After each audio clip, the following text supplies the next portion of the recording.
Coach Hideo Suzuki, bagong tagapayo ng Farm Fresh Foxes. Hideo Suzuki, kilalang tagumpay sa pag-akyat ng Kurashiki Ablaze sa kampyonato ng Premier Volleyball League o PVL Invitational Conference 2023, magtataglay ng mahalagang papel bilang tagapayo ng team para sa Farm Fresh sa nalalapit na 2024 PVL season. Isa sa mga kilalang estratehista at matagumpay na coach, si Coach Suzuki. At hindi lamang siya magiging kritikal sa pag-unlad ng mga manlalaro ng Farm Fresh, kundi magbibigay din ng kanyang kaalaman upang itaas ang antas ng mga kupunan sa ilalim ng strong group athletics, lalo na sa collegiate ranks.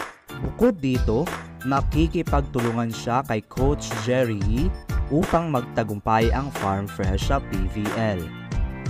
Kabilang sa mga kanyang tagumpay ang pag-akyat ng Kurashiki Ablaze sa kampyonato na nagpapakita ng kanyang kahusayan sa pamumuno at matalim na pagtingin sa pag-unlad ng mga manlalaro. Masayang ipinakilala ni Farm Fresh Foxes Team Manager Kiara Cruz si Coach Suzuki sa kupunan.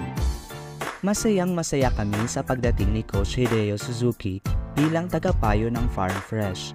Ang kanyang matagumpay na record at coaching ay siguradong magbibigay ng kasiglahan sa aming kupunan. Inaasahan namin ang isang panahon ng paglago at tagumpay sa ilalim ng kanyang gabay. Ang Farm Fresh ay nagtapos sa ika-10 na pwesto sa Second All-Filipino Conference na may 2-9 na record. Isang bagong pag-asa ang dala ni Coach Suzuki sa kupunan at abangan ang masusing pag-unlad ng Farm Fresh Foxes sa paparating na PVL season.